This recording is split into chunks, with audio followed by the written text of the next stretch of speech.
Bonjour et bienvenue sur Bicast. Après avoir saisi vos identifiants pour vous connecter, cliquez sur « Créer une session ». Saisissez le titre de votre présentation et cliquez sur « Créer ». Bicast va vous permettre de créer des présentations animées et interactives. Commençons par une brève présentation de son interface. En cliquant sur « Ajouter », vous avez possibilité d'insérer des activités pour interagir avec vos participants. Nous y reviendrons en détail par la suite. Il est également possible dans Bicast d'intégrer dans Slide des présentations afin de les rendre dynamiques. Sur la gauche de l'interface, vous trouverez également des fonctionnalités vous permettant l'interaction avec vos participants pendant la session et même en dehors de la session de formation. Voyons maintenant les différents réglages possibles.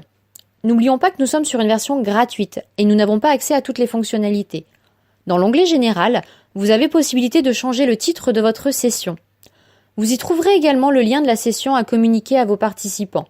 L'apparence ne peut pas se changer sur la version gratuite, mais visiblement possible sur la version payante. Dans l'onglet Participants, vous cochez les informations que vous souhaitez demander à vos participants pour qu'ils puissent se connecter. L'onglet Équipe vous permettra d'en constituer si besoin, notamment si vous désirez mettre en place un challenge. L'onglet Animateur vous sera utile si vous animez la session à plusieurs formateurs. L'onglet Mur vous permettra de modérer, comme vous le souhaitez, l'affichage de celui-ci. L'onglet Sécurité vous permet de définir si votre session est publique, auquel cas les participants n'auront pas besoin de créer un compte pour se connecter à Bicast. Maintenant, nous allons vous montrer comment dans l'interface créer des présentations dynamiques à l'aide d'activités proposées par Bicast. Sur la page de présentation, cliquez sur « Ajouter » pour insérer votre diaporama et vos activités. Nous vous conseillons en amont de préparer dans un fichier toutes les présentations, images et documents que vous souhaitez intégrer dans votre session afin de faciliter vos créations. Bicast est un outil plutôt intuitif où vous pouvez intégrer des documents et des activités et les moduler comme vous le souhaitez. Maintenant que vous savez intégrer votre diaporama et vos activités, voyons ensemble comment les animer. La première activité que nous vous proposons de voir, c'est le challenge. Dans les paramètres, vous pouvez afficher le nombre de participants ainsi que le chronomètre. Cliquez sur « Éditer » pour rédiger les questions de votre challenge ainsi que les modalités de réponse. Vous avez possibilité de choisir des questions à choix multiples, à choix unique ou des questions ouvertes. Une possibilité également, si vous le désirez, d'afficher ou non la bonne réponse quand le participant valide son choix. Pour illustrer vos questions, vous avez également possibilité d'y inclure des images. N'oubliez pas ensuite d'enregistrer votre travail. L'activité nuage de mots va donner la parole à vos participants afin qu'ils puissent publier en direct un mot en réponse à la question que vous leur poserez. Le principe, si un mot est utilisé plusieurs fois, il grossira sur l'écran. Plus il est utilisé, et plus il ressortira par sa taille à l'écran. L'activité mur de selfie va permettre de créer un trombinoscope avec les photos de vos participants s'ils se prennent au jeu.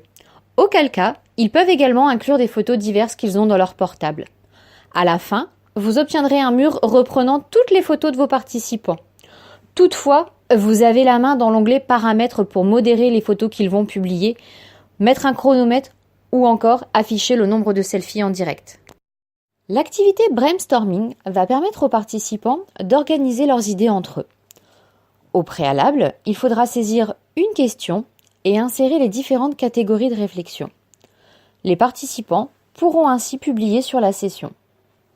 Dans l'onglet Paramètres, vous pourrez modérer manuellement les idées, afficher le chronomètre, le nombre de réponses en direct et enfin afficher les données par nombre de likes avant la clôture de la session. L'activité vote va vous permettre de réaliser un sondage auprès de vos participants et d'en afficher le résultat en direct. Dans l'onglet Paramètres, vous pourrez afficher le chronomètre, le nombre de réponses en direct et afficher les résultats en pourcentage avant la clôture de la session. Cette fois-ci, seuls 2 types de questions sont possibles, à choix multiples ou à choix unique. Et dans cette activité, une seule question est possible.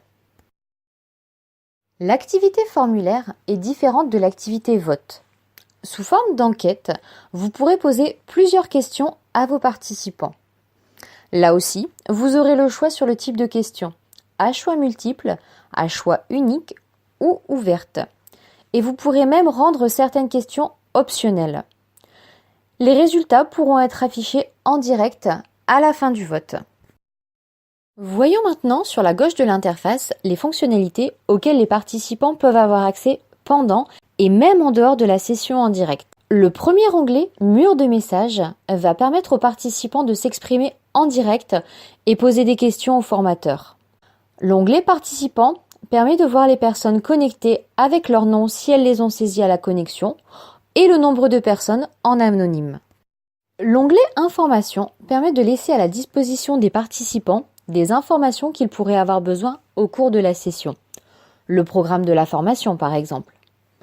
L'onglet Liste, comme son nom l'indique, vous permettra de laisser des listes à la disposition de vos participants. L'onglet Partage de fichiers vous permettra de déposer des fichiers que vos participants pourront récupérer pendant ou même en dehors de la session en direct. L'onglet Agenda vous permettra de mettre les dates à retenir. Par exemple, la planification des prochaines sessions de formation. Maintenant, c'est à vous de jouer. Cliquez sur Créer une session et laissez-vous guider par Bicast pour créer votre présentation animée et dynamique.